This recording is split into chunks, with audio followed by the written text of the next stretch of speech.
ये मामला ये है, ये जो भूमि है घाटा नंबर 189 भूमि है, इसकी बराबर में 188 भूमि है।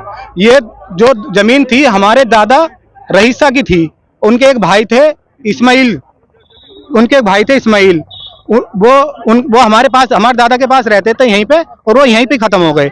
तो उनके खत्म होने के बाद ये सारी भूमि बतौर वारिस रईसा के नाम में दर्ज हो गई। जो उनके और भी 5 घाटा नंबर हैं जिन्हें हम जोत बो रहे हैं 30 साल से, और बाकी जो घाटा नंबर हैं वो अलग आ रहे हैं। और ये जो घाटा नंबर है ये मेन हाईवे पे आ रहा है। इसकी जो आज की अनुमानित लागत है 5 से 6 करोड़ रुपए है, जिस पे भूमाफिया जो है आसपास के, उनकी लगभग 25 साल से इस पर नजर थी और उन्होंने इस पर बराबर नजर बनाए रखी। इन्होंने सन 88-89 में एक फर्जी उनका बेटा खड़ा करके मोबिन नाम का, और उनका बतौर बेटा बना के और इसका फर्जी बैनामा अपने नाम में करा लिया। उसके बाद ये पहला बैनामा कराया असगर सखावत ने, अमजदी ने पहला बैनामा कराया। फिर उन्होंने इस पर कब्जे की कोशिश करी, लेकिन गांव वाले, सही बात थी, ईमानदारी थी, हमारे साथ थे, तो ये उस टाइम पे कब्जा नहीं कर पाए। तो उसके बाद इन्होंने अपने पैसे लेने के बाद ये दूसरे को क्रिया कर, दूसरे को बेच दी। फिर उसने भी वैसी कोशिश करी, क्योंकि ये गांव में जो है सबके गांव वालों को पता है ये हमारी दादा लाइन संपत्ति है, हमारे बतौर वारिस हम इसके मालिक हैं। और तो दूसरी पार्टी भी इस पर कब्जा नहीं कर पाई तो उन्होंने तीसरी को बेच दी। तीसरी के साथ भी वही हुआ, नहीं बेची, नहीं कब्जा कर पाए तो उन्होंने चौथी को बेच दी। उसके बाद ये जो अब आए हैं जो कब्जा करने के लिए हैं, ये दिव्यांशु चौधरी सन ऑफ ऋषिपाल सिंह इस्लाम नगर में इन्होंने 15 बीघे जमीन ये कर रखा है। आसपास के सबसे बड़े भूमाफिया हैं। आसपास के सबसे बड़े भूमाफिया हैं। आगे 3 किलोमीटर दूर चल के इस्लाम नगर गांव पड़ता है, वहाँ मेन चौराहे पे इन्होंने एक कश्यप हैं उनकी ये वाली 6 बीघे, ये 6 बीघे जमीन है।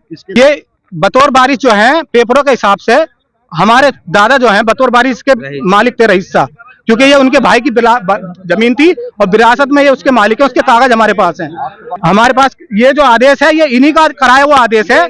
तो इस आदेश में मुकदमे जो इन्होंने डाले हैं 2 कब्जे के लिए, ये 2 मुकदमे चल रहे हैं। एक का सवाल जवाब ये है, इसमें 16 तारीख लगी हुई है। एक का सवाल जवाब ये है, उसमें 14 तारीख लगी हुई है।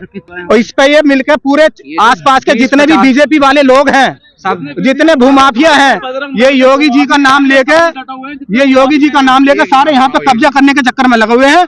और ये अपनी ताकत के बल पे, पैसे के बल पे प्रशासन को खरीद के SHO भोजपुर और चौकी इंचार्ज राकेश चौधरी ये मिलकर यहाँ पे कब्जा करा रहे हैं। वो मौजूदा है, अभी उनके 2 पुलिस वाले वो खड़े अभी भी वो खड़े, वो देखो। और ये मीडिया को देख के यहाँ से चले गए हैं, राकेश चले गए हैं।